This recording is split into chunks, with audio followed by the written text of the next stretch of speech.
Welcome, ladies and gentlemen, for the second episode of the Circle Debate Podcast. This is IBC the Devious One, episode numero dos. And of course, I have alongside my co-hosts, I have, of course, the American hero of all heroes, Mr. Mike Lopez.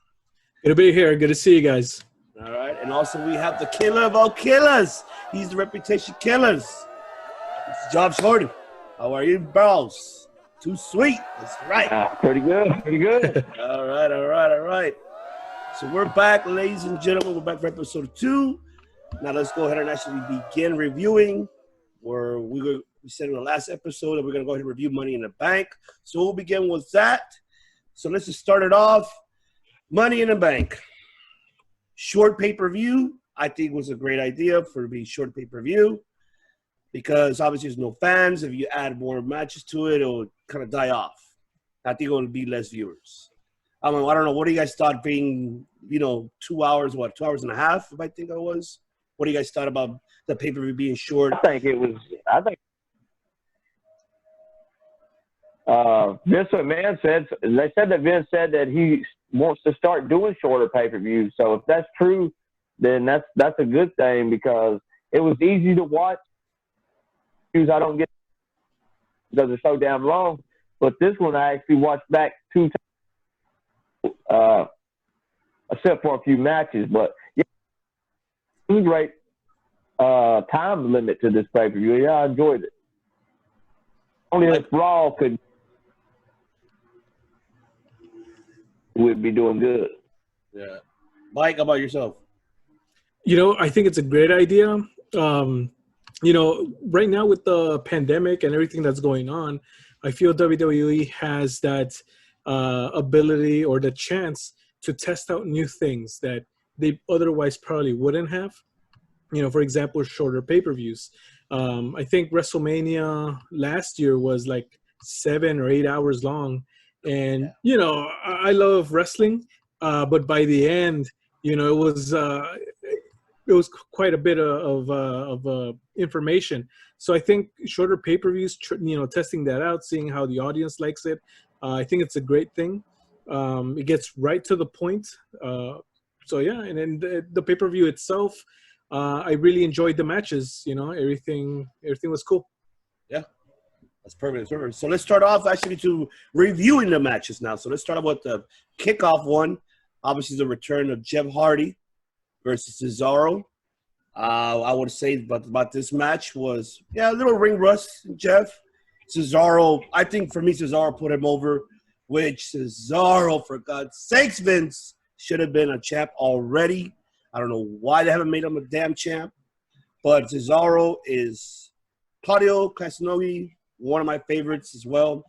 He put over Jeff Hardy. He made him look good. Don't get me wrong, Jeff is good. But the match was pretty solid. Liked it, but Jeff, I don't know, Jeff, he's getting old, in my opinion. Your thoughts about the match? Anybody? Yeah, right now, it's a very interesting time because Jeff is on his own. There's no Hardy Boys. There, Matt's in AEW. So Jeff, I feel that if he's going to have that last great run, now's the time. Because I don't think he's going to stick around for 10 more years like The Undertaker, So, right. Now's the time. And he left. I really think that when he left, right when he was the champion, that was kind of a mistake.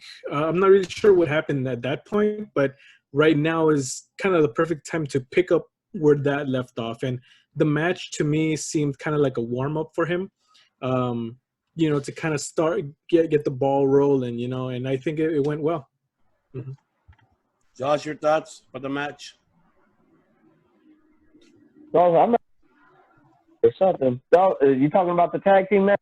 No, I'm talking about the Jeff Hardy one. The Jeff Hardy versus Cesaro. I don't know if you saw that one. Cesaro and Jeff?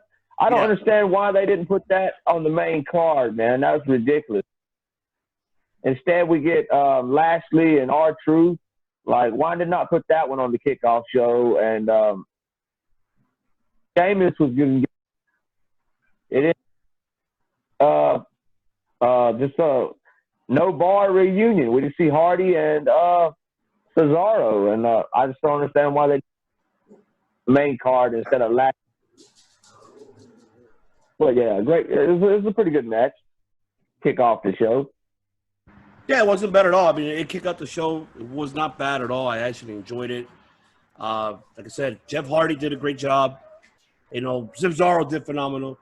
Now, ladies and gentlemen, if you guys are not familiar with Cesaro, Claudio Castagnoli, please YouTube Cesaro, Claudio Castagnoli, his PWG days, his ROH days, especially with him and Chris Hero, with Cassius Ohno, when they were the kings of wrestling, best fucking tag team of all time. That tag team was the shit. Research that, look upon that, and you'll enjoy those matches that they were as a tag team in those, obviously, those indies right there. So moving on forward now, let's go ahead and move on to now beginning of the pay-per-view. Now we're starting off with the Smackdown Tag Team Championships. Obviously, we have the New Day defending them against, obviously, Morrison and Miz, Lucha House Party, and also we have the Forgotten Sons. The match wasn't that bad, to be honest. I actually enjoyed that match. It was very good back and forth with each and every individual teams. Was not bad. The finish was didn't expect that finish to be to end it that way. I would have wished it could have been Miz and Morrison, but it ended up being the Lucha House Party. So for me, I rate that match, probably like a 5, 5 out of 10. I could have just, rate that. Your thoughts, Mike? Yeah, I think that's a accurate assessment. It was just the New Day defending the belts. It moves along the story of their title reign and seeing what challengers are actually going to get the belts next. I feel like they're just holding on to them for now. Meanwhile, and some new tag teams come up and get some more fire in them. Overall, you could see the athleticism in all the teams. It's my first time seeing Forgotten Sons, and I see good things in their future too. Overall, I mean, if I had my pick, I would have wanted Miz and Morrison to win, but New Day. I'm a misfit. Just saying. But New Day. You can't go wrong with the New Day having the tag team titles in any brand, I feel. Mr. Reputation Killer, what are your thoughts about that match? Just like I predicted, I think I all kind of figured, a lot of people kind of figured that the New Day was going to retain. But, man, they said that Grand Metalik, man, they said that he was one of the best in the world before he got to WWE. And now I can see why they were saying that. Man, this guy shined in him, and that show right here in this match. And, I can see why they were saying that he is the forgot look like two jobbers to me. X and Riker's not getting to compete. We're seeing these other two. I have no interest in the other two at all. And Miz and Morrison, I didn't think they was going to win the belts back this soon. So, but it was definitely a good match. But yes, I knew from the start that New Day and did you see that part where Michael called qualifications and then the out Jackson Riker? Like, why? It's supposed to be no disqualification. Yeah, that one I never understood. That one I never understood. Yeah, why? It makes no sense. Why you got to kick him out? Just because, what he did. It's no DQ. Like, why are you going to kick him out? That one was like a one, like, wait a minute. I don't get it. That's something that I don't get on that one.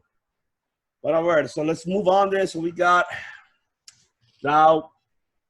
This is a funny one for me. I mean, when it was R-Truth versus MVP, then obviously we all heard what MVP called R-Truth. What do you call him? Future, looking like I forgot what he said, but it was hilarious. Like just clowning R-Truth. Then Lashley coming out. Lashley obviously giving the night off to MVP. And then R-Truth, R-Truth, can't you see? Look at the world. Like just slapping the shit out of Bobby Lashley. And you could just look at like Lashley's eyes. He was just pissed off. And it was a squash match. But it was, for me, R-Truth. Now I know why Vince loves the guy. He loves him because of that, And he's hilarious. Don't get me wrong. I mean, it looks bad in R-Truth's career, but I think he's done enough especially when he was in TNA, NWA at the time. He became a champ. He proved himself very well there, being the serious. And then also when he came back to WWE. So, I mean, what do you guys feel about R-Truth's, funny segments? And do you see him having a role later on in the future as a producer, as an agent backstage? That's Vince's favorite guy. I mean, you tell me. What do you guys think? I think little Jimmy would be very proud of R-Truth now. R-Truth, I feel he's right. He's perfect for that role. We've seen a lot of comedy wrestlers come and go, but R-Truth definitely is among the top of them. And this past Sunday showed it again. Yeah, I feel like R-Truth, and he mentioned it on Raw, I believe, that he wants the 24/7, 48/9 and belts and whatnot. So he wants that back, and I think he's just that him and that championship just go together. As for Bobby Lashley, I feel that they're going in kind of very opposite directions. I feel like they're trying to make Bobby Lashley seem more of a force to be reckoned with. Right. And I definitely see that, if you look at his MMA fights in Bellator, he's been dominant there. I don't believe he lost there either. So no. He's right up there with Brock, So I could definitely, and I wonder why they haven't made that match yet. So exactly, I agree. Why they haven't made Lesnar and Lashley. Vinnie Mac, do it. He's sleeping on it. I've been wanting to see that match forever, man. It's already got the perfect storyline built into it. It's like when Lesnar left in 2004, Lashley debuts in 2005. Yep. And then after he debuts in 2005, Lashley leaves in 2008. And during this time, Lashley's gone to Impact and Bellator, and Lesnar's winning, stuff in the UFC and titles in the UFC. And then 2012, Lesnar comes back finally, and Lashley, he's not there. So they was never under the same roof at the same time until Lashley returned a few years ago. And instead of pushing Lashley, we have seen Lashley start push and stop push over and over again. It's like, push him already, Push him already. Make him the walking Armageddon that we saw in Impact. And then have him destroy everybody and have Lashley and Lesnar already. It's the match almost everybody wants to see. These two beasts go at it. That's definitely what I want to see. Definitely. I definitely agree on that. That one I cannot debate about that one. So, all right, so moving on with that, we start off with actually Bayley and Tamina for the Smackdown Women's Championship. Yep, I already see that. I already see that face. Yeah. Okay, Tamina is 42 years old. Never won the belt. Obviously, I lost that one from last week's episode when I said I wanted Tamina. They didn't give it to her. Oh, well. But I don't know. It made her look really, really bad. You could tell there was no chemistry at all in that match at all. I feel like Bayley carried that the whole entire match. She carried. Don't get me wrong. Tamina sold it. She did very well. But Bayley carried it overall. Wasn't -5 for me. So Not the best Tamina, not the worst, but I think she should retire. That's the case. Yeah. If they're not going to go, and if they're not going to at least give her one run, she needs to just go ahead and retire, man, because she had zero charisma from this match, man. It don't even seem like she should be Jimmy Snuka's daughter. It's like I don't even know, man. Like, God, it was awful. Like I thought she was better wrestler than that. I guess I forgot how bad she really was. And also there's a lot of talking during this match too that distracted. They were real talking real loud. I don't really like that during matches unless they're like cussing each other or something, you know? Yeah. But yeah, like Austin and Rock used to do. But this right here was the shit. And then Sasha helped her win, right? Helped Bailey win. Yeah. Kinda, right? Yeah, kind of. So here we are setting up this feud again, and it's like this feud should have happened years ago. And hell, they should have had the match at WrestleMania instead of the Fatal 4-Way or Fatal 5-Way that ended up happening. It should have already happened. Okay. But I don't know what they're waiting around on with this feud. I was hoping somebody would get taken out and Sasha would replace him and win the Money in the Bank. And then we would wonder, is Sasha going to cash it in on the Raw Women's Champion, or is she going to come for Bailey? But we didn't get that, did we?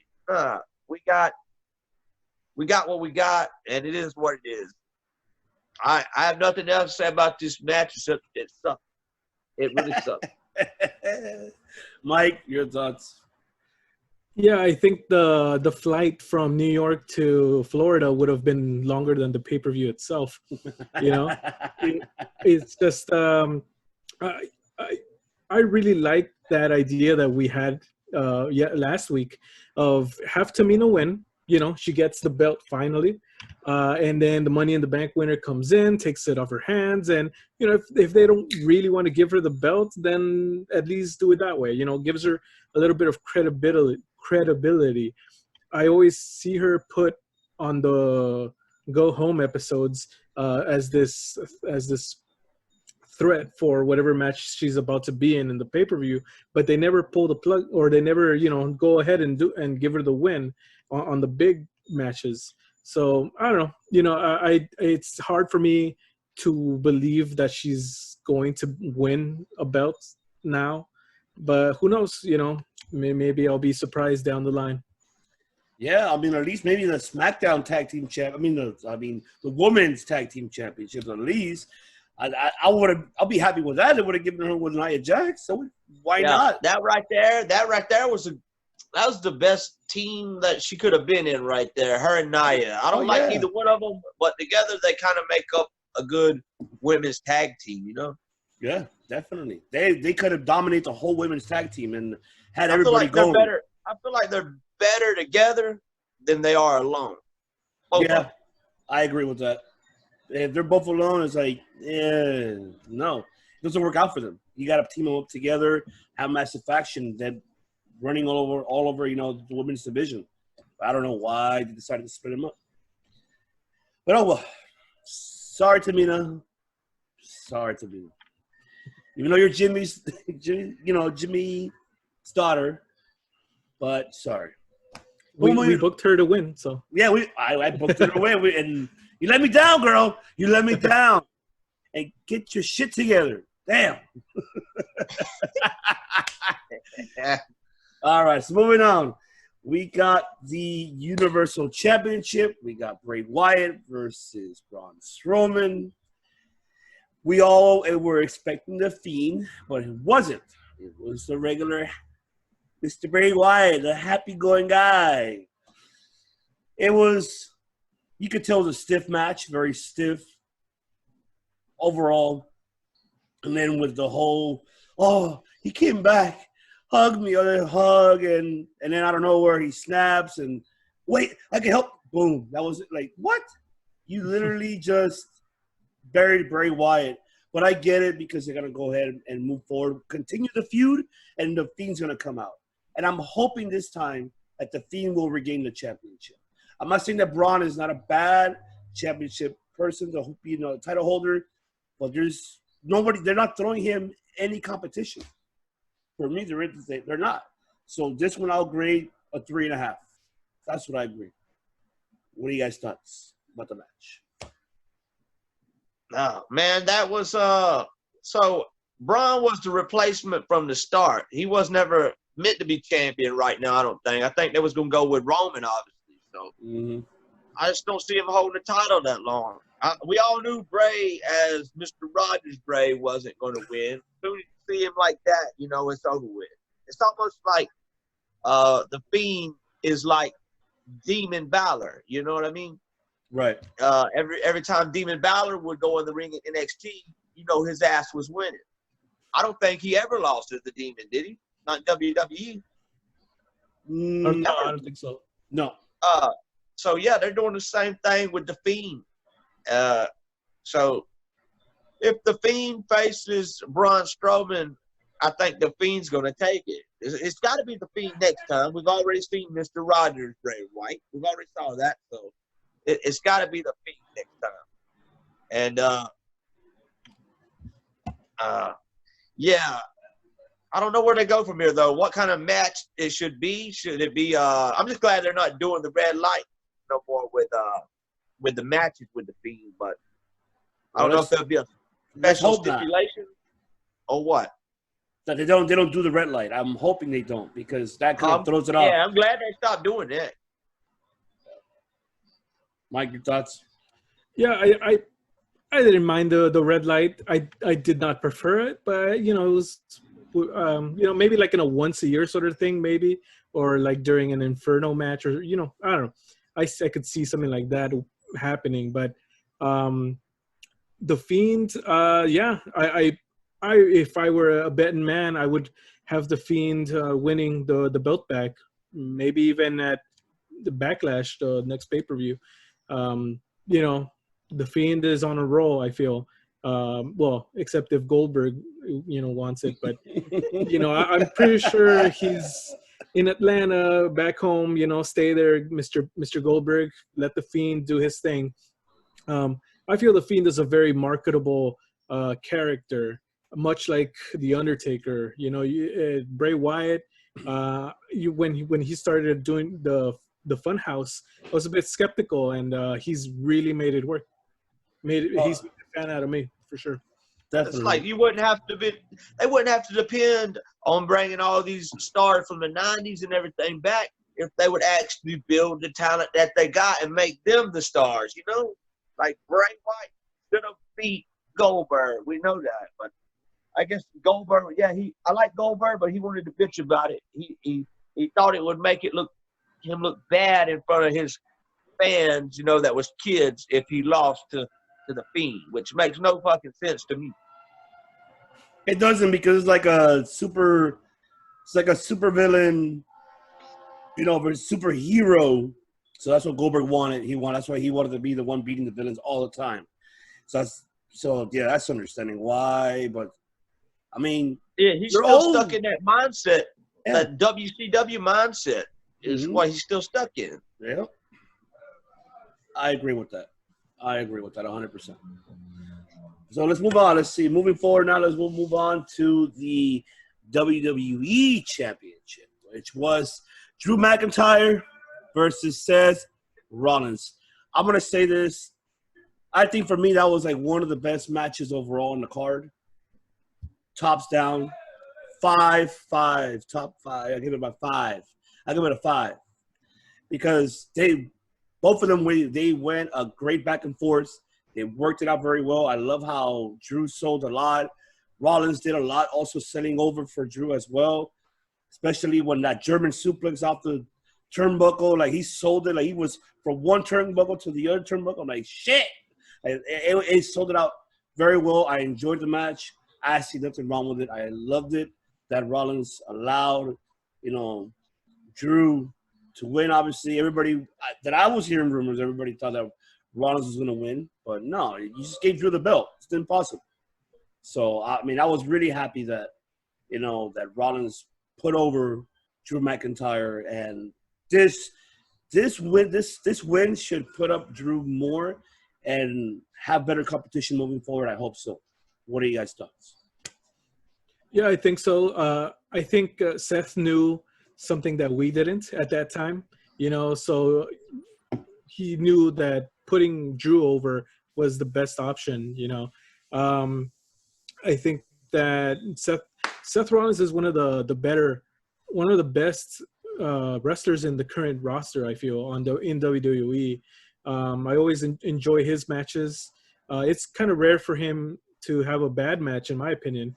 Drew McIntyre, he proved it. I feel a long time ago. I feel, especially in the Indies, that he could have a solid match with pretty much anyone.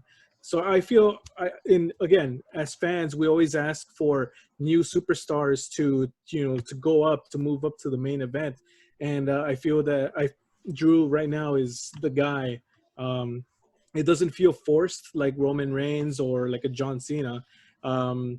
It feels that it's his time right now, and the rivalry I want to see is Jinder Mahal and Drew McIntyre. That 3MB story there a little bit going on.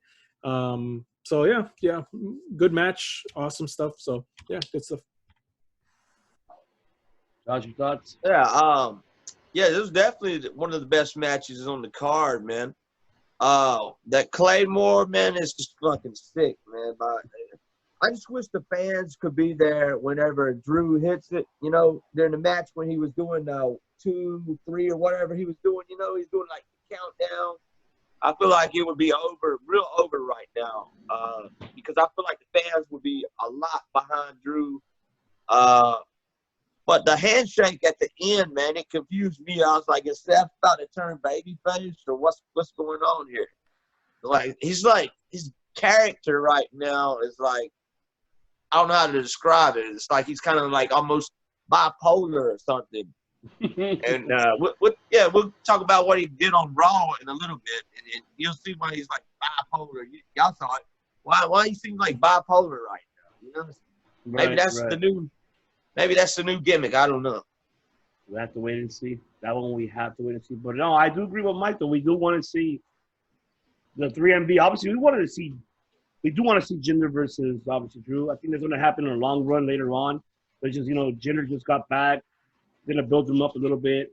Then get him back into that top level status. Two best friends going at it with each other. I see it, and they can build a good storyline with it. And I think it will work out very great. Sadly, yeah, baby, you go, baby, you go, you released. Heath Slater's gone, baby.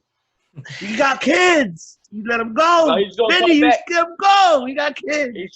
He said he's gonna come back built. You know what I'm saying? He's working out right now. I watched him do an interview with that Chris Van Vliet guy. He said that his goal. He's working out every day. He's gonna come back, and who knows? Maybe he'll come back and the trilogy will be complete. I hope so, because I think that's another one that should have won a belt, at least the IC belt. At least the IC belt. He still could have won. I mean, yeah, he won a tag team, championship match. I get it, but come on, man, give him a singles run. Give him a singles run with the IC belt or the US. But oh well, he's gone now, so let's hope. How will Vince says best future endeavors. But, if you take a look, though, man, most of the Nexus is gone now. They could Who's left? They could get back together on the Indies, man. They could get back together on the Indies. But they can't use Nexus. Who's left? Daniel Bryan? Daniel Bryan, yeah. Daniel Bryan, Yeah, he's the only one. The one that got fired initially, right? So. Yeah. And then from the second version of the Nexus, Curtis Axel, he's gone too. So you can put him with him. Curtis Axel. Ryback, Wade Barrett, Michael Tarver, Darren Young, all of them, man. They're all free right now, Yeah, I agree. I agree with that 100%. All right, moving forward with that, then we also have obviously the main event, the Money in the Bank. Funny segments. A lot of funny segments into it, especially for me, was the Bruce Pritchard, obviously. I love you. course, I love you Oh, too, brother Bruce. love. Brother Love. I Brother don't love. I love listening to something to wrestle with Bruce Pritchard. If you guys don't, haven't heard about it, if you haven't heard it, listen to it, find it on YouTube. Great fucking show with Conrad Thompson. And love that segment. I love how Ray was like, I love you too, but I gotta go. He leaves. And obviously the funny one was, of course, you had two indie professional wrestlers walking into Vince's office. Everybody would expect that his WWE guys, but he had two. One that he really didn't want him to be a champ. The second one, he knew that he was gonna be a champ, which I'm talking about AJ. Who would have thought I would see Daniel Bryan and AJ Styles in Vince's office? Vince looks frail. He looks old. You can tell he's stressed the fuck out. He's looking rough, man. Out. He's looking rough. He doesn't look the same anymore. I mean, but the age is now getting the best of him. And but I love that segment too. I'm like, yeah, okay. And then, the AJ and you know what? One thing it came to across my mind. I'm like, imagine that faction of the tag team. AJ and Daniel Bryan. Shit, I think that would be fucking phenomenal. I would love to see them as a tag team, man. See that. That I would love to see. And then obviously, we had, with the women's, Dana Brooke. Dana, why did you pick up the wrong briefcase? That's not the briefcase, damn it. Yeah, they already said it's on the roof. It's on the roof. So overall, the whole match, did not expect Asuka to win. I thought Shayna was going to win it in reality, but I did go for Dana, though. Then it happened. Asuka was unexpected. And why did Baron Corbin attack her? That's like, why try to interfere when she's getting her own briefcase? That's one thing that they really That was stupid. That was stupid. They both could have just tucked their own briefcase and both won, Exactly. So this match, Money in the Bank, I'll grade it. Yeah, I'll give it a 4. Give it a 4. What are your thoughts? Man, that was one of the worst Money in the Bank matches I've ever seen, man. It was different, yeah, but it was terrible. And any of y'all catch the clown that it showed? It wasn't even Doink the Clown. It just looked like a regular guy dressed in a clown costume. Who the hell was that? I have no idea, but that's a wannabe Doink the Clown that it was. So. And then they do the spot where Corbin and Asuka's up there, like you just said, like, why didn't they grab their own briefcase? That was stupid. And one thing I didn't like about it is you didn't really see a lot of in-ring action. It's almost like, why even have the damn ring up top of the roof if you're not going to use it? At least do a couple of, at least wrestle a little bit in the ring. And I believe only 3 of the women even made it to the roof. I didn't like that. I wish they would have wrestled a little bit. I wish we would have got a lot more ladder spots or something like that. And then at the end, Otis wins, but Otis didn't unhook. He didn't unhook the briefcase. I don't know about y'all, but when I play the 2K games, whoever unhooks the motherfucker wins the match. You know what I mean? And this guy just caught it. And you would think there would be some controversy and they would have a match between AJ and Corbin or whoever it was, the last two. Wasn't it those two? It was AJ Corbin, and then Elias came out and hit him with the guitar. And the next thing you know.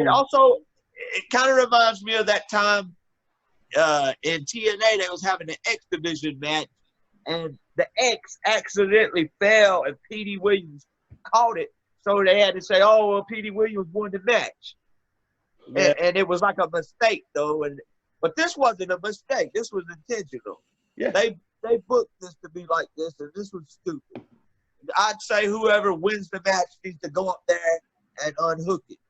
Otis stepping up the ladder and then breaking the ladder as soon as he goes to step up it was stupid, man. We've seen a lot of other bigger guys than him climb the ladder and it not break.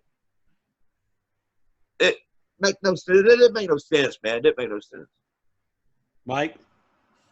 Yeah, I feel that for them to go through that trouble of putting that spot together where they both unhook it and it falls to Otis, I have to believe that there's a reason for it. Hopefully, a good reason down the line, like a good storyline comes out of that.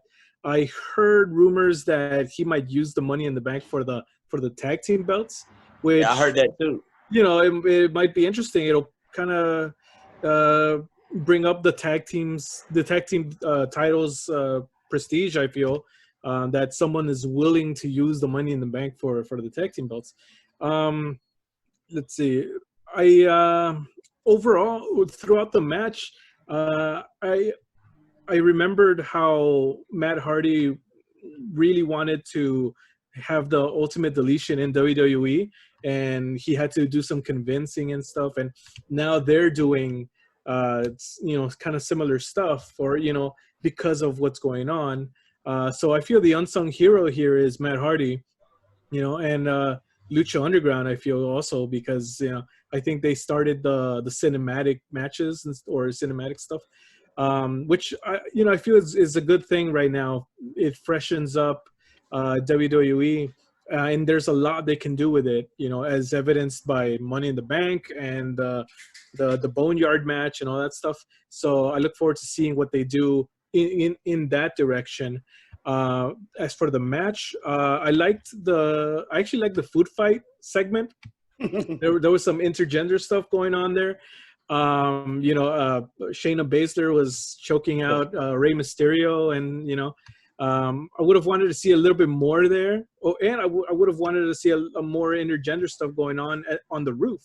If they really wanted Corbin and Asuka to go back and forth, might as well have given them a reason to, instead of having it be so random and just didn't really make sense for that to happen. I called Asuka, so I'll that's your win. There. That's your win right there. I'll give it to you. That's your win. I saw a post earlier that mentioned that she's won everything now. Yep. From Survivor at Survivor Series and Raw, Women's, NXT, all that stuff, Royal Rumble. Now she needs to be Queen of the Ring whenever that happens. I hope they do a Queen of the Ring. They should I've been on that. Mm-hmm. Yeah, I think it'd be a great idea. Oh yeah, and instead of the Evolution pay-per-view, that's what we should have got. Yeah, right there. Queen of the Ring. Yeah, why not? Right? Yep. Yeah, King of the Ring, but yeah. Yeah. So overall, I enjoyed the match. I know who the cameos were by, but I feel that most of the younger audience probably wouldn't know. Maybe not even John Laurinaitis. I haven't seen him on TV much. I think some more power. Exactly. I think some more different cameos could have been better, but I guess they put on whoever was in the building at the time. So, but yeah, I mean, it was cool. Asuka won. Otis won. Let's see how that goes, right? I just don't agree with that tag team cash in. If you're gonna win the Money in the Bank, I think that you got to go for the world title, man. Especially they haven't even built up the tag team division, and even if they do build up the tag team division, I don't want to see somebody cash in for the tag team titles. You win this briefcase, you go for the brass ring, you go for the world title, you go to be the man. You know what I mean? And I just don't see him winning the world title if he does cash in on the world title.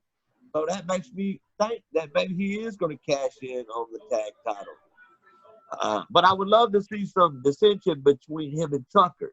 Maybe Tucker gets jealous because Otis is supposed to be his tag team partner, and all of a sudden Otis has got Mandy, and he's Mr. Money in the Bank. So, yeah, I'd like to see that. You know what I'd like to see? Yeah, but it's kind of too early to break them up, though. But we do got a year. I'd like to see Otis come out about to cash in on Drew or Braun, and then Mandy comes out with him, and right as he's going to go for the pin, low blow by Mandy and costs him the belt. That's what I would like to see.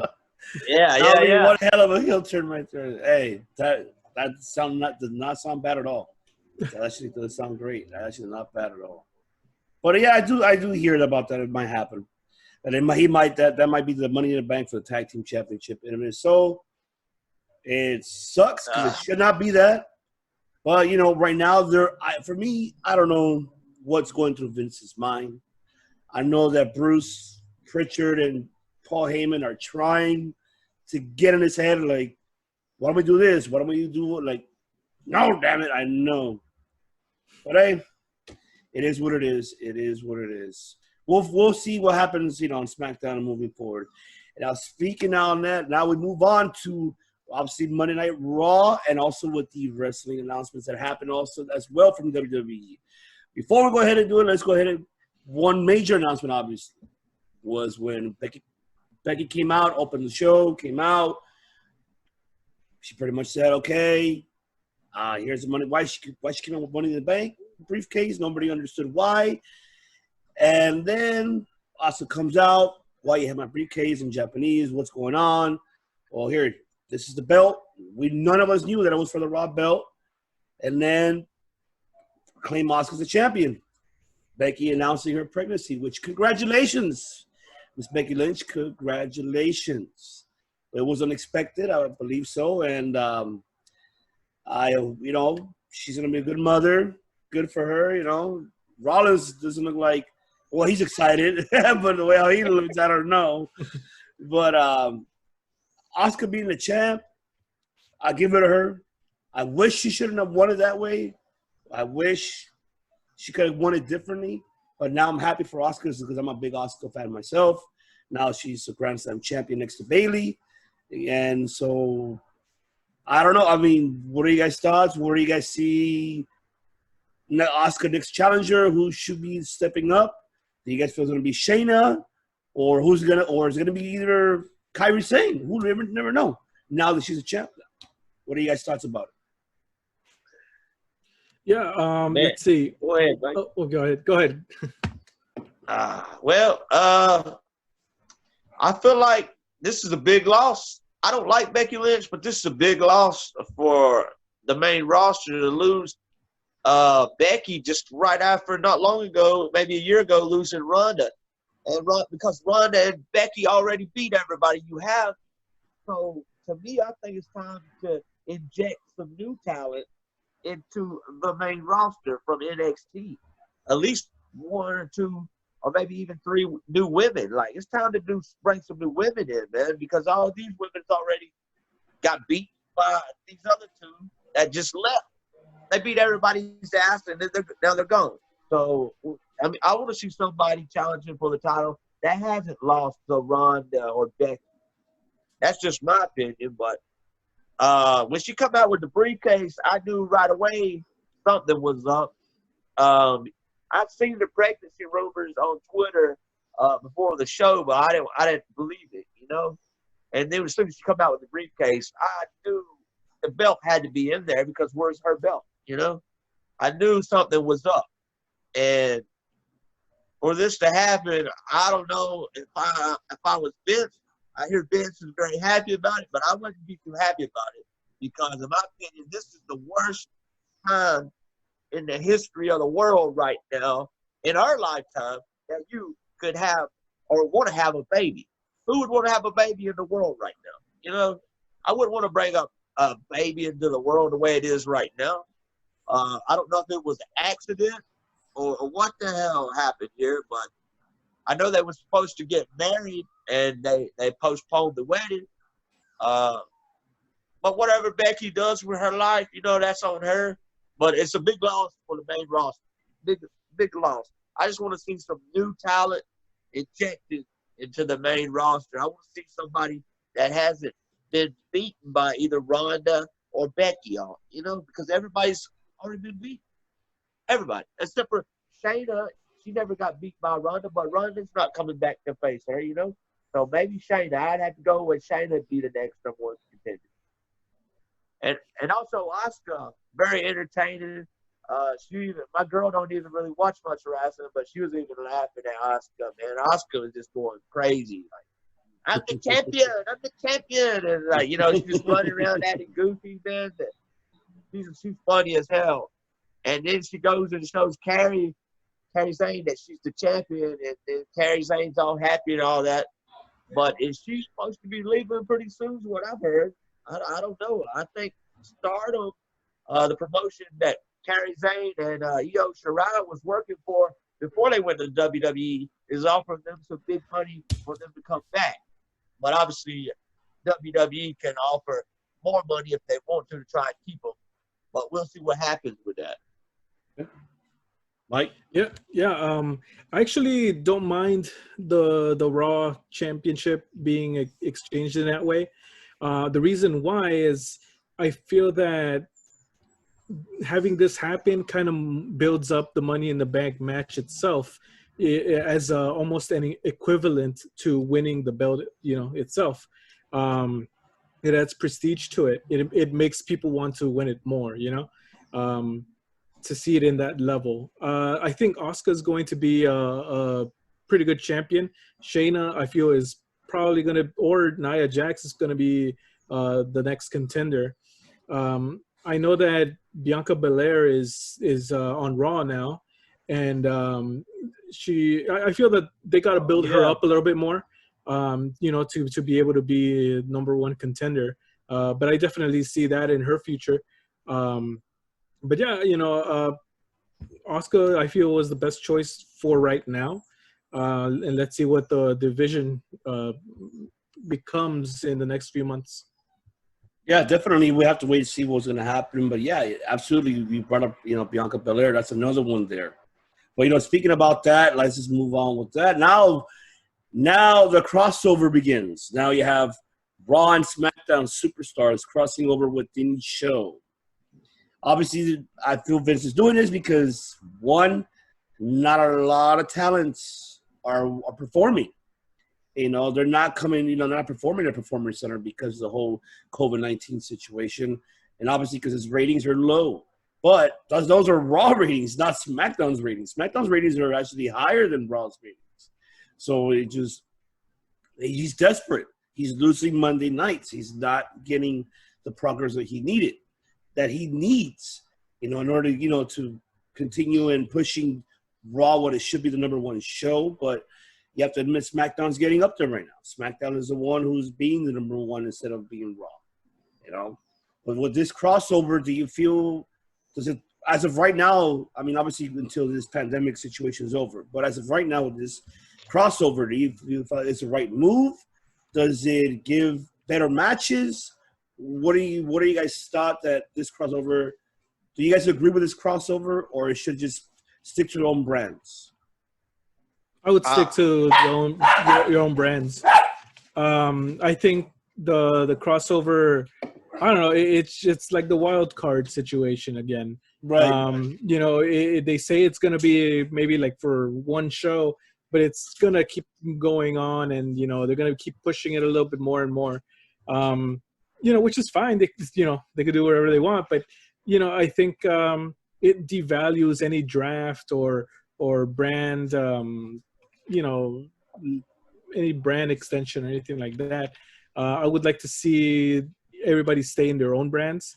And if they are going to do like a super show, then, I would like to see more promotion for it, like in 2 weeks, Raw, SmackDown are going to be, on this 2-night event, Monday and Friday, you know what I mean? So I think more promotion for it would have been good too. But yeah, that's what I think.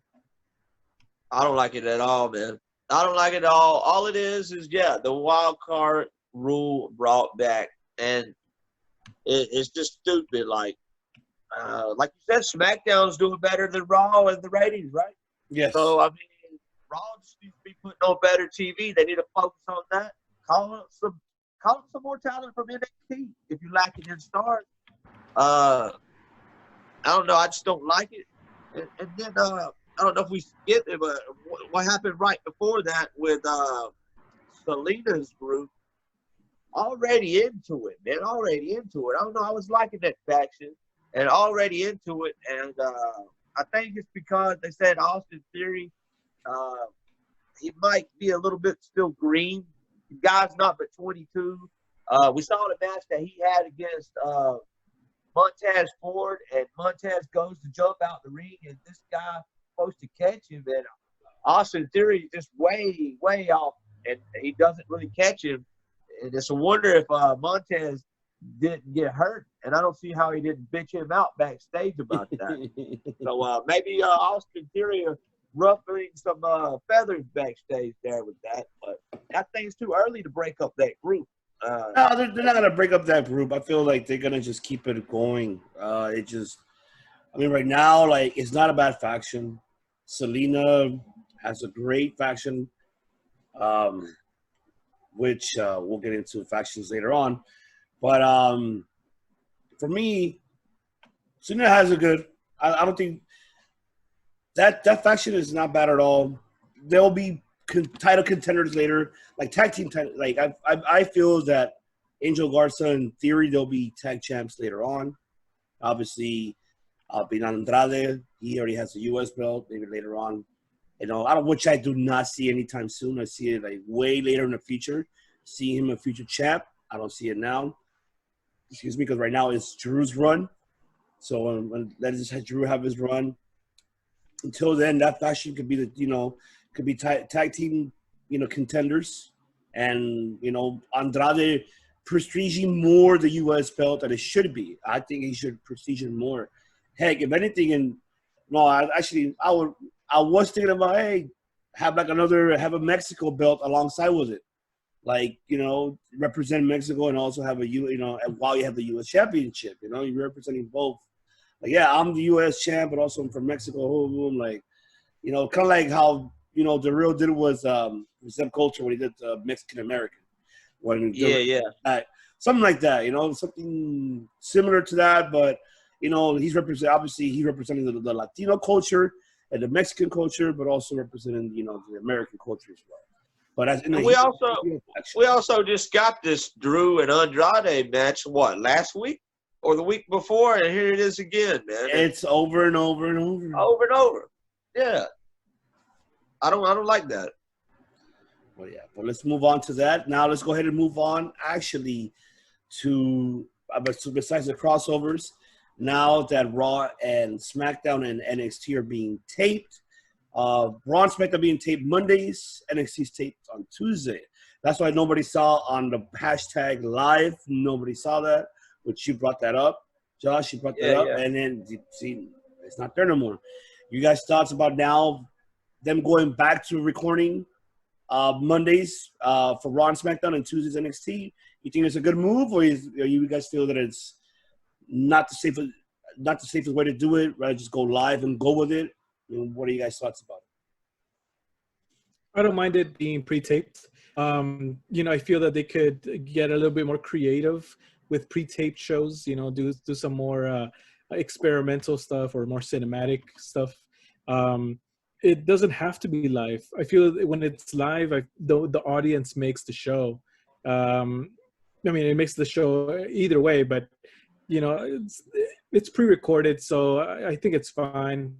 I heard that they need in their contract with the network, they needed a certain amount of live shows, but I'm sure, I guess they've worked it out with them, and so for me, it's fine. It doesn't matter. Yeah. There's nothing like live TV, but there's no fucking crowd anyway. So the way to make the show better is if it's not live, you can do all kind of edits and do all kind of things with it. I think it makes for a better show as long as there's no spoilers getting out. There ain't been no spoilers getting out because there's nobody there.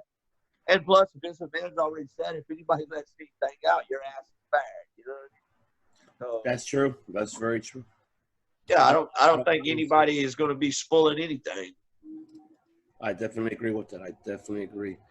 And then obviously, what else happened on Raw? Well, we saw Rollins obviously looking like a zombie in that tag team match. And then I don't know, we're snapping on, Rey Mysterio, putting him to the, poking his eye to the middle right of that turnbuckle, and then going backstage and is he okay? And having two different, personalities. It was like, Okay, what are you trying to do here? This is like another persona that I'm trying to understand and not. So I don't know what they're going to go with it.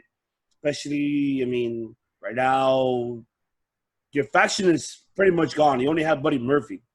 You have, obviously AOP, they're hurt. One of them is hurt. The other one is not. So they got to – one is hurt. Obviously, the one has to go as well. So I don't know where they're going to go with that story. By the looks of it, I'm seeing Alistair and Seth Rollins coming up, Backlash. I think that's what's going to happen. But I don't know. What do you guys think about it? What do you think about this new type of split personality of Seth Rollins' character? Trying to fight himself to be a baby face or a heel? What do you guys think? It could be interesting to see where it goes. It seems like a whole different gimmick than Monday Night Messiah. I mean, like, this is a whole different thing right here. Seemed like that he was really depressed that he had lost being his a single man. He's never gonna be a single man again that doesn't have a child. Now it feels like he was depressed about that more than he was depressed about losing. Like, why did they have to do this on like the night after the pay-per-view or the night of the announcement? I would have waited maybe a week to do this, or after the next pay-per-view. This come off like he was just like, after he finds out that his girl's pregnant, like he's all depressed about it. And then it come off like that. And I seen a lot of memes about it. Like before you smash and after you smash, and you find out she's pregnant. And it was funny as fuck. But I thought that he turned like real brutal and all that. And then backstage he was like, kind of, I'm sorry, Ray, or some shit like that. And then Alistair's all mad. And then instead of jumping on Seth, he goes and dunks on Buddy Murphy. Like Buddy Murphy poked his eye out. Yeah. I saw that. I didn't get that at all. I didn't understand that at all. Why didn't you just go for Seth? Seth's the one that done it. Well, Mike, your thoughts? Yeah, it's a very big contrast from last week. The Monday Night Messiah was confident, and he said all these things with like, if he really believed it and stuff, and to this week being pretty silent, and then all of a sudden just snapping and putting Rey Mysterio's eye in the stairs. I like the intensity there. The when he snapped, I think I like that Rollins better than the quiet and mopey version. Let's see where this goes. Let's see what matches await him. Him and Alistair seems like a good rivalry. Especially for Alistair, I feel he needs that kind of a push right now. Instead of waiting around in a dark room, get him out there and get him Seth Rollins. So I think it's all right. I agree because that's another push for him, for Alistair, and to have another big feud, with, and I think that will work out with him. I definitely, because Vince needs to start pushing people already, man. Stop wasting their fucking time. You have phenomenal fucking talent, especially this guy, Tommy End. Just Alistair. You have him great. Like, push this guy. I wouldn't be mad if it was him and Drew McIntyre with SummerSlam. I would not be mad about it. That'd be great. Why not have something like that? Or even him and Taker. Oh, man, I think he'll put over Taker, and I know Taker will do it too. But they'll put each other over. That'll be something I would love to see. But, that's in the long run, depending on Taker's, body, how long is he able to keep on going, depending on himself. But, yeah, I'm looking at Taker, man. Speaking of Taker, like, Survivor Series this year is going to be the 30th anniversary of his debut. So, that is, and they just aired the last ride. What a perfect way to retire, man, at Survivor Series this year. That would be. But obviously, we're not going to get Sting and Taker now, with Sting a free agent unless he resigns. But he's been tweeting to AEW a lot, so I don't know what's going on with that. Yeah, no, I don't see that happening. I think Sting is too fresh, too soon for him to go to AEW. But right now, as a Sting is just basically what he's a free agent. That means that no merchandise from in WWE. But I know WWE's gonna push it like, hey, come on, man, let me just sign you. We just need that merchandise, like license from you for us to be able to sell. The action figures. They just stopped the recent one they were gonna have for him. The old school vintage thing when he first started, the first action figure they were gonna take out that action figure. I don't know if it was gonna be the Elite's version. I forgot which one from Mattel, but they had to stop it because Sting's contract expired, and so they had to put a halt to it, and they just barely released the model of it, and it looks fucking dope to have him have that first version of Sting when with the black and and white, but. We'll find out. We will. That one's an unexpected one, and we'll see in the long run if Sting will resign or not. I think he will. I think he will resign a Hall. One of those Hall of Fame. If he does, man, I hope we do get Taker and Sting at Survivor Series 30th anniversary. Both of them just retire after the match be done. That would be perfect way to go out for both of them. Could they pull off a good match? Probably not, but they could probably pull off a decent match. I heard Sting say that he's got another match left in the tank. I don't know if y'all watched Booker T's podcast for Hall of Fame, but Booker T was kind of dissing Sting. He was like, I think he's too old. I don't think he should wrestle right now. I don't know. What do you think? You think that he shouldn't wrestle anymore, right? No, I don't. I mean, I'm not saying that he shouldn't wrestle. I'm saying that it's too fresh for him just getting off of a contract to go wrestling. I mean, he could. Sting doesn't look. When the last time we saw Sting wrestle, he didn't look bad. He looked obviously, how he looked at his impact before he left Impact. On his own terms. His own terms is what he wants to do. Yeah. That's the one thing he wants to control his own fate. It's understanding. So I mean, if he does, kudos to him. But, it's up to one person, and I think you guys forgot to mention him. It's up to the Prince of Saudi Arabia to make this happen. If you're watching, open up that checkbook, make it happen. You made Goldberg and Undertaker happen. You brought Shawn Michaels out of retirement. You can do this too. For us. Can you cut us some For slack? us. Can you do it? Do it. Tell Vinnie Mac. Give me Sting and give me Taker. Money does talk. Money does talk. Yeah. You know what? Good point on that, Mike. You brought up a good point. You really did. But you know what? All right, moving forward on that. Now the breaking news. Obviously, we all heard after that. After Raw, the next thing we heard that Sami Zayn is no longer the IC champion. They stripped him off the IC belt, the Intercontinental Championship. Now it's going to be determined in a tournament. Now, obviously, Sami replied on Twitter that no matter what, it's unfair. I'm still the champ, regardless, undefeated. I'm going to give Sami his credit, of course. I mean, there's a yes and there's a no. But actually, you know what? There's a yes to it because if they didn't strip Jordan Devlin from the Cruiserweight Championship, they're bringing in an interim. Why they can't do it for the Intercontinental? The same thing. Okay. You can't take away the IC belt from build an interim. And then later on when everything, is back to normal, then, have them collide for the undisputed, just like UFC style. Why not? I would do that. Have a UFC style to do it that way because it makes more sense. Why are you going to strip someone the belt that is, you're the one giving an option? Oh, you can't work, and because you're scared of the whole pandemic, then it's all right. We're not going to condemn you for it. But yeah, you are. You're taking away the belt from him. Like, what the fuck? Like, make it an interim. Make it an interim fucking championship. Don't make To me, I think they should have stripped Jordan Devlin too, though. They should have stripped him too. Because, and with Sami Zayn, I mean, I guess they didn't want to do it because they didn't want to do the same storyline that's going on in NXT, maybe. But they had to strip Sami Zayn. A lot of people complaining about that. But he said he's not coming back until there's a vaccine.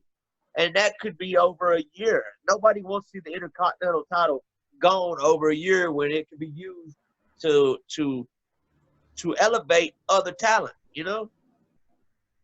So, I mean, he had to be stripped. He had to be stripped of that title.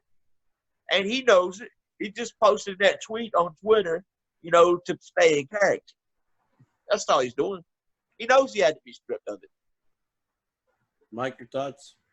Yeah, man, I think Brock Lesnar should have been stripped so many times by now.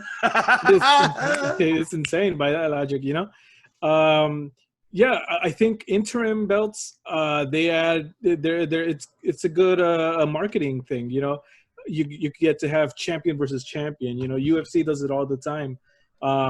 You know, you have both of them posing with the belts and stuff, and it looks cool. Even though, you know, one is the real one and one is the not so real one. Sami Zayn, I feel, could work with that once coming back. You know, he's the heel, so, you know, he'll definitely make it known that he has the real one. And yeah, so bring that, you know, bring the interim belts. I don't mind at all. Yeah. All right, so now we're going to move forward. We're done with Raw, with all the announcements. Now we move forward to NXT's announcements now. Obviously, before NXT, they announced they're going to have In Your House. Oh, man, I saw the logo. I was excited. I was happy. I was really happy about just bringing back the old school logo. Reminds you back in the teenager days. And I'm pretty sure, even in the childhood days, Mike, I'm pretty sure, you know, In Your House, you know, Josh as well. Like, I'm looking forward. I can't wait. I can't wait, and I'm hoping they're gonna have a good card. And I think they will gonna have a good card for that In Your House. And I'm glad that Triple H is really thinking out of the box, you know, and just bringing back the old, mixing with the new a little bit, especially with the logo, how it looks In Your House, NXT Takeover In Your House. It makes sense, especially with this whole, you know, situation. I love it. What do you guys think about the concept of it? Are you guys excited? Do you guys give it a thumbs up, thumbs down, or man? What do you guys think? Josh, I'll go with you. I saw somebody on the internet say, well, that's so NXT. That's so NXT to bring back something old. Yeah, that's why NXT is doing pretty damn good, you know? In Your House, that's one of my favorite pay-per-views of all time. And right now, everybody's sitting in their damn house. What's the perfect time to bring back this name of this pay-per-view In Your House? Because everybody's at home. I mean, it's the perfect. How they haven't already brought it back, I don't understand. They would have brought it back for the main roster, I think. But I'm going to be glad to see it, whether it's on NXT or the main roster. It's going to be interesting to see.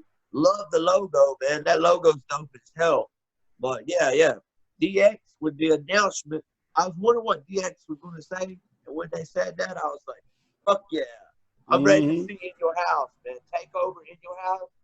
It should be interesting. And I wish they would have saved a match for it that they kind of had on the show, but we'll talk about that in a minute. Oh, yeah, definitely. Mike, what are your thoughts about it? Yeah, to me, during that segment, I kept thinking, what year is this? You know, D-Generation X announcing In Your House pay-per-view. It's insane. You know, I miss the house backgrounds or the stage. Oh, yeah. You know, I thought that was cool. You know, hopefully they bring something like that back. I hope so too. You know, I don't know exactly what is it going to be. Just a straight pay-per-view? Is there going to be something different about it? Much like Money in the Bank. You know, it's they could go about it many ways now, and especially, you know, NXT.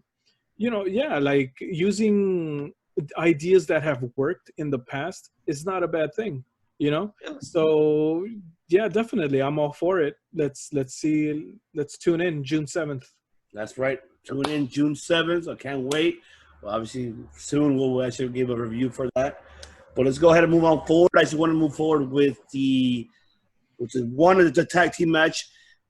What did I say last week about not being predictable? This was unexpected. Am I right or wrong? Nobody expected, you know, Thatcher to turn his back on, you know, Matt Riddle against the Imperium. And then Imperium winning the tag team belts. Unexpected, did not expect it at all. I thought it was all comedy to me. Like, you know, how Matt Riddle tried to give it to him, Timmy Thatcher. It's all comedy. But then I see him turning heel. I'm like, all right, okay, now I'm loving it. Now I'm loving to see that. And I'm loving to see unexpected events. Thank you, whoever listened to our podcast last week. Creative, you heard what I'm talking about. That's right. You made it right. So I'm glad that happened because Timothy is more of a heel person, to be honest. He's a heel person. He's not a babyface. He's not. He can be. He's not like Pete Dunne or not at all. He's a straightforward catch wrestler heel. I love him for that. It reminds me of Kurt Angle. That's what he reminds me of. And it reminds me of Dan Severn as well. And a little bit of Ken Shamrock. Back in the Attitude Era days. Does remind me of that. And for him turning heel, it was expected. Then when they fought one-on-one, I loved that match. I think the main event overall, that one was great between them two. I enjoyed it. I'm glad they went at it with each. They went old school style catch wrestling. I enjoyed it very much. I think it was, for me, I give that one a 5 between Matt Riddle and Timothy Thatcher. What do you think, Mike? Your thoughts? Yeah, I didn't see this one coming. I liked that he asked for the match right away. There was a segment right after that, and he asked for the match right away, and they gave it to him. And I like that match too, but we'll get to that. The tag team match, I like Imperium. I'm barely getting to know Imperium, and they seem like it was a fast-paced match. I actually liked the match itself. Thatcher, it was my first time seeing him in an actual match. And yeah, Matt Riddle, I'm familiar with him from UFC, and I like that he wrestles barefoot. You know, he even walks in the back barefoot. So, you know, cool stuff there. But yeah, cool. Yeah, I like the match. 5 for me too. I mean, I've kind of seen it coming. Like, I don't want to fucking. I don't know what I said last week. I was drunk, but this week, man, I gotta tell you, I did kind of see it coming. As soon as they put him as his partner, I'm like, this guy, he's supposed to be like a hard ass or something, and he's being put with Matt Riddle, who's all having fun and like, oh, bro. Like I thought he was gonna attack him as soon as they started teaming, man. And to be honest, like the whole match, I was hoping that they was gonna lose, even if Thatcher didn't turn. I was hoping they was gonna lose because Pete Dunne's not coming back anytime soon, probably at least until this flight ban is lifted. And I just wanted to see a traditional tag team win the titles, you know? And I guess Imperium winning, that's the way to go right there. Unless they could have had another traditional tag team in there to take the titles off of them. But, yeah, I liked it. I was glad that Thatcher turned on Riddle, and hell, he beat the hell out of him backstage. So, that was interesting, man. Yeah. It was a good match. I wonder what Pete Dunne, I wonder what he thinks about Thatcher turning on Riddle. I think they might have was going to do this with Pete Dunne's what I was waiting for. I was waiting for Pete Dunne to be the one to turn on Riddle. But that didn't happen because Pete Dunne is unable to travel. So maybe they went ahead and they said, let's do that with Thatcher instead. And Thatcher, he's not recognized as one of the NXT Tag Team Champions, is he? No, he's not. He's not at all. He's not recognized as that. Yeah, I mean, yeah. So they know that he doesn't have that recognition of it yet. But I mean, yeah, no, so I was glad Imperium won the titles. Right. But I did get what you're saying. Like, me too. I was expecting Pete Dunne to be the guy to turn on Matt Riddle, to be like, oh, you know, later on with the outcome of it, you know, on their tag team, you know, championship run, but didn't happen, you know, because, you know, the whole COVID-19 situation. But yeah, I agree with you. I wouldn't expect the Pete Dunne to turn heel. I was waiting for that moment to happen, but I never did. But I don't think now with this, you know, they changed this whole product. I don't see him turning heel anytime soon. I think he's going to just stay the same. and be along with Matt Riddle on this one. But, we'll see. We'll see the outcome of it. So last one before we move to AEW, the one you guys recall what I said last week. Even though it wasn't a feud, but it wasn't a bad match either, which was Crimson Grimes, Finn Balor. Was not a bad match. Did not expect, obviously Damian Priest to be the one attacking Finn Balor in the back. But you know what? I'm loving this because I like to see Finn Balor interact with, especially with these indie stars that we know, and to work with them and starting a feud. I don't mind it. I love it. I enjoyed it. I enjoy Finn Balor helping this roster to build them up. I think, for me, in my opinion, is the main reason why Finn wanted to go back in the first place. You don't see him going for the NXT Championship yet. You don't see him doing that yet. He's feuding with other talent. I think he just got bored. I think he got bored of doing the same shit he was doing. Same opponent every Raw, same opponent every SmackDown.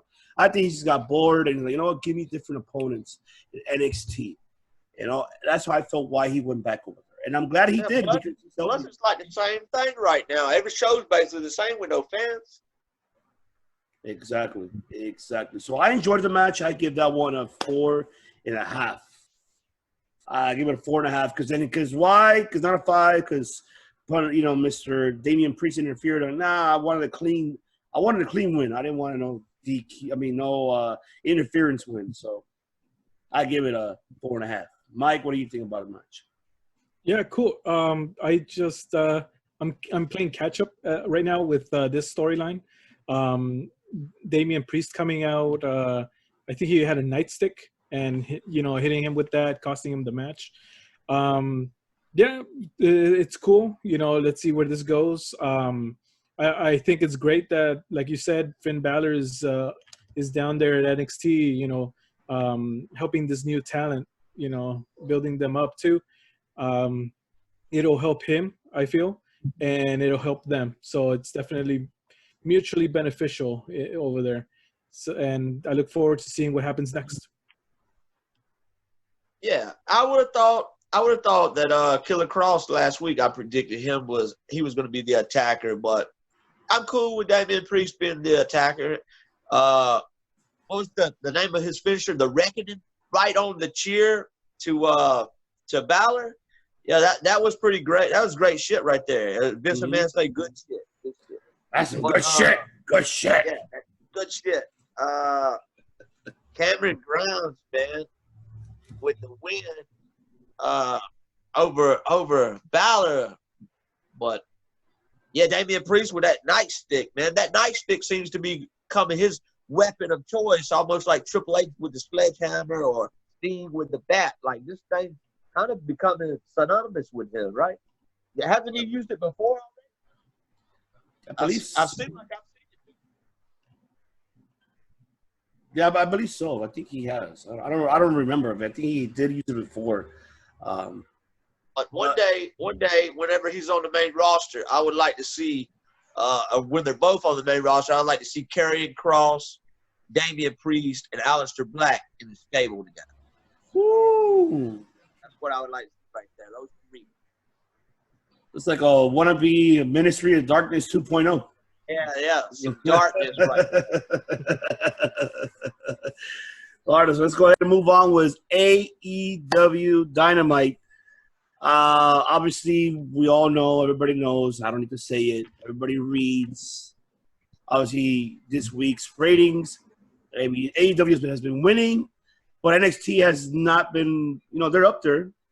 This week, AEW's rating was 694 viewers, and NXT was 600,004, I believe, so it was. So, I mean, they're getting there. I love this Wednesday night, wars. I love it. But AEW right now, of course, now that, Florida has been given the essentials, so that's why a lot of them came out this week. Obviously, I want to go first off with the promo of, Jake the Snake. And when Lance Archer, I love it. I said it last week. Jake the Snake is like the best promo guy of all time.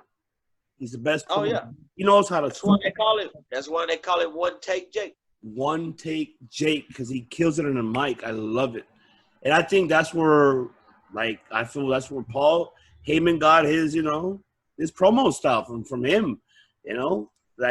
Jake is the voice of AEW when it comes to promos to me. I don't think nobody can top it when it comes to promos. Sorry, Cody. Even to the Young Bucks, nobody. Give Jake a mic, he'll fucking destroy you in an instant. That's just the way. I love that promo that he threw off about, Brandy Rose. Oh yeah, I ain't gotta apologize till she kissed my ass. I'm like, oh shit. And you see Cody coming on, and then come out of the truck, getting all mad and brawling on. I'm like, no, not now. It's no. You'll get it. You'll get it. I love it. I like how Jake is, pumping up Lance, and I love how he's doing it. And I can't wait to see that match at Double or Nothing. I can't wait for that one. But I think what do you guys think about Jake the Snake's promo? Do you think could anybody top him? I don't think anybody could. You tell me. Man, I thought it was good, but as soon as I heard it, and I heard the announcers was like, as soon as he said something about women in the kitchen, I heard the announcers be like, whoa, because it almost felt like they didn't know what else Jake was about to say. Because, it's not really scripted in AEW. Just hand on the mic, go out there and do your thing. So they probably didn't know what what else he was about to say. And I was looking on Twitter to see if there was anybody complaining, because people get sensitive and cry about these things. Mm-hmm. All or is staying in the kitchen and cooking, and if I wanted to, keep me warm. I thought there's going to be a lot of backlash for that. It wasn't really. I didn't see anything. And I was glad to not see that, because sensitivity needs to fucking stop, man. It's just a promo, you know what I mean? It's just wrestling. He's supposed to be the heel. He's supposed to get you to hate him, and that's what he done. He done his job. He done it good. But with Cody pulling up in the F-150 and then ripping it up, but then he doesn't go straight through the barricade. It's like, what the fuck, man? What's going on here? You don't want to fuck your truck up too bad, though. I almost thought it was somebody out in the parking lot, because the arena is outside. So I thought it was somebody out there revving up the car or something for a minute.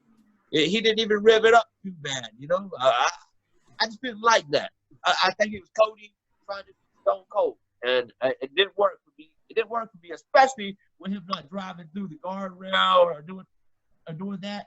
I don't know. It just didn't look right. It didn't look right to me. It didn't come off as badass. It did. I'm sorry. It did. You were right, because it really came off like you're ramming your freaking engine and you ended up hitting a bunch of pipes and a little guardrail. You didn't even drove off. You only just like a speed bump. That was it, really? I believe he parked the truck 6 feet away from the guardrail. I feel like they'll be making fun of that on BTE. I hope they do. I feel like they will. Mike, what are your thoughts about that promo?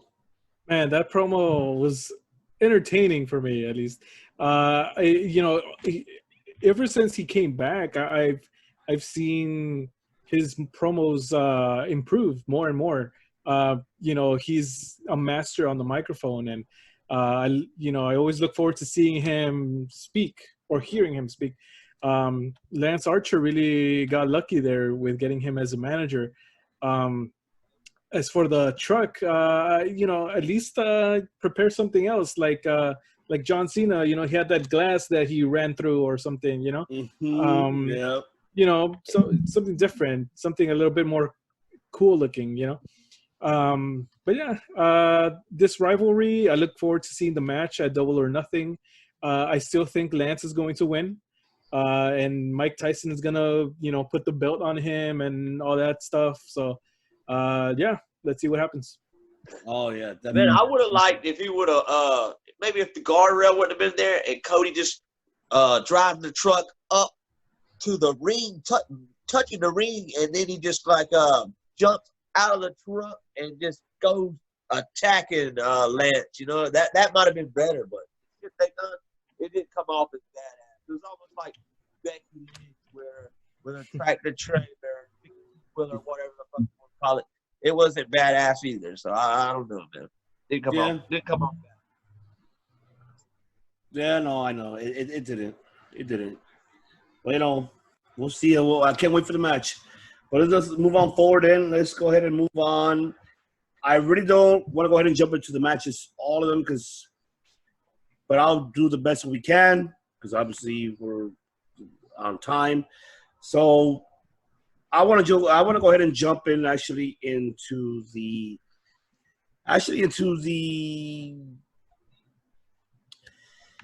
okay. I want to go ahead and jump in onto the Tito and Santana versus Broken Matt and Kenny Omega. I want to jump into that match because it wasn't that bad at all. It was a great match. I enjoyed it.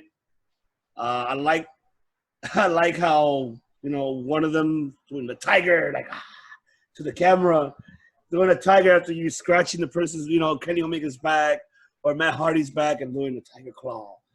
I mean, it was a good match. I enjoyed it. Matt Hardy, man, he needs to fucking retire. I love Matt. I love him. I love his persona. I'm glad what he did make an impact on himself in Impact with that character, but he came too little too late with it. I mean, right now, you could tell his in-ring performance is not as great. You tell he's very kind of stiff in a way. He's not flexible. You can tell, like, Omega, he's not. I think he should retire. Like, have once in a while matches, cool.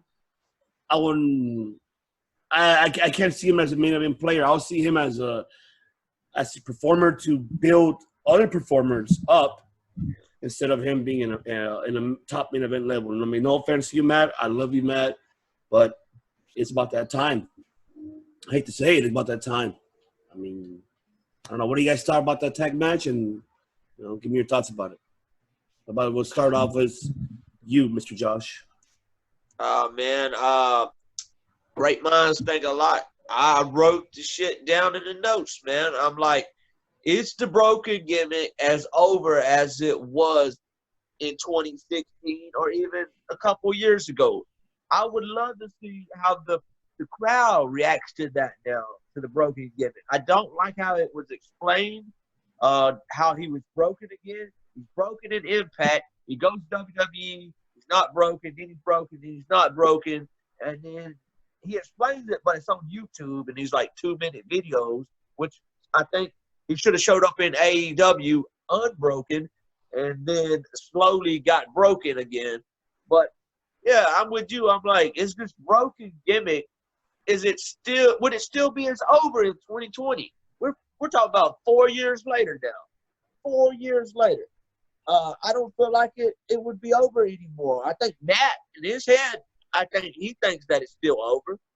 But to me, I don't know, man. I love seeing Matt Hardy in the ring. I think he's still got a little bit to offer, a little bit. Obviously, he must be hurt from all the shots from the ladders or something because, yeah, he can barely move around. And obviously, he's doing, like, an easier style of wrestling now. He's not doing all the crazy shit he was before. But to me, like, I don't know, man. I just want to see how a crowd comes back, how they react to the gimmick. Because I don't think it is as over as it was 4 years ago. I think that ship has done sailed. Yeah. Mike, your thoughts? I kind of agree. I think that it's kind of a little too late, or I feel the WWE version kind of hurt the gimmick itself. You know, it was too much nostalgia with the Hardy Boys. They spent too much time with that. And I guess because of the rights, I think Impact had the rights. There's, you know, some legal stuff going on that we got it a little bit later on. When the broken Matt Hardy character really popped in TNA, I remember the first thing that I saw was the backstage segments or in the Hardy compound. I don't think I've seen any in AEW yet. I think maybe, or I don't know if the pandemic is preventing something like that, but I think something like that could help. His YouTube channel is not enough to show that side of the character. It has to be on TV and it has to be part of the storyline. I think that would definitely help. Maybe even a heel turn. I think he was face the entire time in WWE. So if he wants to differentiate that, he should probably go heel like he was in TNA at the beginning, and then give that a shot. Let's see how it goes. Yeah, I can agree with that. I could see him like heel status. I could see that, and like how you said, like I agree with that. Obviously, the vignettes, they should do it, put it on TV. But here's the problem, though: who's he gonna feud with? There's no story. Okay, yeah, he just came and helped the Young Bucks because they did him a favor. All right, you buried me, and you revived me with them, and Damascus, and okay, you revived me. Like, yes, I'm alive again. You probably broken Matt Hardy back again, but Yeah. Okay, all right, that's over with. The Young Bucks ain't there no more. Now you won't have Kenny Omega. What are you gonna do? Turn heel on him. Start a feud with Kenny Omega. Why not? Like, I agree with you on that. Like, just start a feud. Start a storyline with him, being a heel factor. So I agree with you on that. I definitely agree. But you know what? And then moving on, let's go ahead and move on with that. I want to go ahead and move forward with, obviously, with Jericho and Pineapple Pete. Pineapple Pete. Him pretty much saying, "Oh, Pineapple Pete." I mean, what's his name? Lee Johnson. I don't know what's his real name. Lee Johnson, right? I mean, that was a squash match. It was very quick in an instant. Jericho challenging the Elite for the Stampede Stadium match. Of course, we have to wait to see if the whole Elite's going to actually come back and do it. That's something that I'm looking forward to see. I love Jericho, but that finishing move needs to go. Yeah, that is the most. I agree. That is the most stupidest fucking finishing move of all time. I like how they have protected it. As soon as he hits the motherfucker, the match is over with. Mm-hmm. That's the way all wrestling finishers need to be protected. Yeah, I get it, but come on, really? A back elbow? Like he's the he breaker. even busted Omega's nose open with it, man. He sold out. I mean, Kenny took it like a champ. I think he took it to sell it, and that's what I love about Kenny Omega. He's able to go ahead and sell that shit. But that finisher needs to go. That Judas effect. Sorry, Jericho. I think you're probably gonna bash me on Twitter, but it has to go, bro. Has to go. Has to go. You have to stick with the code breaker. At least something different. Or even when you were the originator of the skull crushing finale, you were the originator, and you gave it a miss. I'd love to see him just bring the Lion Tamer back. Oh, especially the Lion Tamer. I think that's Lion Tamer, man. Mm-hmm. That move was sick as hell. And then when he went to WWE, he had to change it to the Walls of Jericho. But why not bring the Lion Tamer back? You don't always got to keep repeating yourself. You bring some old moves back out of the bag. Yeah. Got a whole bag full of tricks. And what's going on with this blood and guts, man? It's being replaced with the Stadium Stampede? I think they're holding it off. Yeah, I think you're right. I think they're replacing with that Stadium Stampede. I think they're gonna hold that off until later on. They're gonna do it later. I don't think because right now with the whole social distancing, they're not gonna do it. They want a crowd to do it, and it makes sense for them to do it with a crowd, with a live crowd, a live audience. It makes sense for them to do it. We'll get into that next week. We'll get into next week's Double or Nothing cards, which I want to, look at. I want to get into that, and then we'll get into that next week with that. Now, I want to go ahead and actually put on the – let's see. We have – there's one person I do want to speak about. And I want you guys your opinion about it.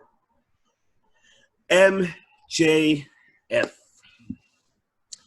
I love the gimmick. I like he does not break kayfabe. He does not break kayfabe, and I love it that he does not. And him versus Jungle Boy, but we'll get into, like I said, we'll get into that next week. But this one was a squash match. For a minute, remind me, if you guys recall, that diamond ring, I thought for a minute was like, why is it gone? Like, I don't see it around. Now he brought it back.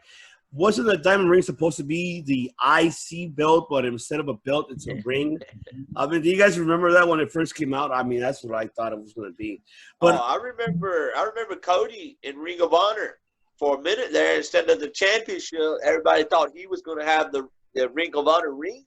Oh, that's right. And he was going to replace it as the championship. And I even wrote him on Twitter, and I'm like, please don't do that, man. That's stupid. We need title, not ring. Not a fucking ring. Anything but a ring. And obviously Cody passed down that ring gimmick where the fans kiss the ring. He passed that down to MJF. And I'm guessing we haven't seen that ring lately because who's he going to make kiss it? People around the ring? The fans are gone. So maybe that's why we don't see the ring right now. Mm-hmm. But, yeah, MJF, man, he's the next fucking Rowdy Roddy Piper, man. This guy is fucking great. The way he stays in character, man. No wonder he's fucking Jim Cornette's favorite. He's my fucking favorite. I'm glad that we're getting to see him back in the ring. Even if it's a short match or whatever it is. Finally, he's back in the ring. And I want to see more of MJF on this program every week. No doubt about it. Mike, what do you think about MJF? Yeah, MJF, he is that character, he's better than us, obviously, and we know it. He always gives great promos, I feel. Like he said, like Josh said, that I want to see more week to week, more in-ring stuff from him, more victories to, elevate him and the ring. And I mean, is he able to put it on the line? Is he able to, are people able to challenge for that ring? I don't know. So did he come out with it this week? Did he come out with it this week? I don't even remember. Yeah, he did. He did. Like after the match, he squashed the match. That Wardlow came over and put the ring on his pinky when he asked. I haven't noticed it because he's not been letting people kiss it, but that's because there's no people there. So that's kind of fucking up that gimmick. But you know what? I do see MJF as being a future champion and the future heel for that company. I was going to say too is like if they was ever going to have the youngest world heavyweight champion, it should be him. But at the same time, with this company just starting up, they can't do that right now. Obviously, you got to have a star hold the title, right? I agree. I definitely agree with that. Now to end it up right quick before anything is now the Christopher Daniels versus Brodie Lee. It was a good back and forth match, very great. I enjoyed it. Then obviously Brodie Lee won because of the whole interference of the Dork Order, how Mr. Corny would say, Dork Order. And then, obviously Moxley came out of nowhere, trying to get his belt back. Obviously attacked, the little minions, whatever minions I call them because they all wear the same fucking mask. And the whole minions. And obviously Brodie Lee running with that belt. I like Moxley's character because they're really building him up. They really want. For me, Moxley, when he was in WWE as Dean Ambrose, was already to me a mixture of Mick Foley and Stone Cold Steve Austin because of the attitude and the way how his ring style performances is a brawler, and he does. He remind you that. He was in Combat Zone Wrestling, so he wrestled that hardcore type of style matches before he went to NXT. So I like how this build-up is for him. Do I like the storyline with Brodie Lee? No, I don't like it. But as of right now, of course, I mean, they need to give him somebody. So here you go, Brodie Lee. Brodie Lee's about build-up, and don't be surprised if he loses, like his first loss to Jon Moxley. So I mean, what do you guys think about this storyline with Brodie Lee and Moxley? You guys feel it's a yay, a nay, or like don't care? So I'll go with you, Mike. What do you think? It's like we were saying last week that it's much too soon for us to care about this storyline. They had to kind of build it up over time, but I guess they don't have time. They had to give him somebody, like you said. I'm interested to see how Brodie Lee is going to lose the match, because being the exalted one, like, do you make him lose clean? Is it going to be a disqualification, count out, or whatever? How are you going to keep him with that image of a leader if he loses? He's parading around with the belt. He hasn't won it yet, but he's acting like a champion. But how are you going to keep that up? Are you going to make him like Seth Rollins, all depressed after that? So we'll see. We'll see what happens, and let's see the ending of that match. Your thoughts, Josh? Man, I feel like he's starting to get to where I'm not looking at him as a bludgeon brother or a member of the White family. I'm starting to feel like he's starting to get to where he's like by himself, But that's just now starting. Seemed like he's a single star to me. But it's going to take a lot more time than what has it been? A couple months? It's going to take a lot more time than that. But I think he'll get there, but it's just not right now. But again, who else was he going to face? Who else was Mox going to face right now? I don't really know who he could have faced. But I don't know, man. I'll just be glad when the match is over, and I'll be wondering what they're going to do with Brodie Lee after he loses to Moxley. But if he beats Moxley, then what's going to happen? Oh, yeah, definitely. We'll see what happens on that. But, another thing, but speaking about, like WWE, which I forgot to mention, we heard, we saw Jake's promo. Did you see Jake the Snake, when he was talking to the mic, you see what was he wearing in his ring? You saw that Hall of Fame ring he was wearing? He's mentioned it before. And, and I'm surprised that they do that all the time. And, I think AEW really, they're like, come on, man, help us out, man. We can work as a team together. I'm promoting you guys. I mean, that's how I see it. But, I don't know. I don't know what's the purpose of it, but I know that I won't be surprised Cody's involved in that. Because, Cody has a lot to say about it. So he's trying to get his last name, rightfully his. So, if that was the AEW Hall of Fame ring on somebody, and they went to WWE, Vince McMahon would be like, take that shit off before you go out there. There's no way Vince McMahon would let that happen, I feel like AEW just like, do whatever you got to do. Do whatever you got to do. Definitely. I agree with that. Definitely. Well, you know what? Let's just going to go ahead and wrap it off for this one, for episode 2 of the Circle Debate Podcast. Now, don't forget to subscribe to the channel that you'll see right below at the end of this, this video.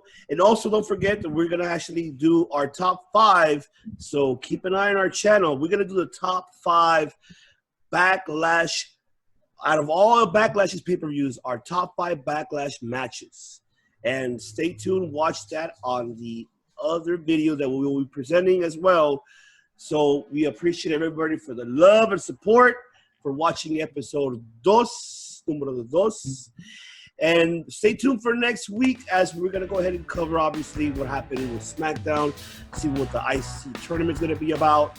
And we're also going to cover Raw as well. We'll see what's going to happen with Raw as well, NXT, AEW. And also, the one that I'm excited to cover is, and I'm hoping you guys are excited, is to cover the Dark Side of the Ring, because it's coming up May 19th, Tuesday, which will be Owen Hart documentary, which everybody wants to be, that I'm dying to hear myself as well. And we'll cover that also as well next week. So we appreciate all of you once again. And don't forget to subscribe to the channel.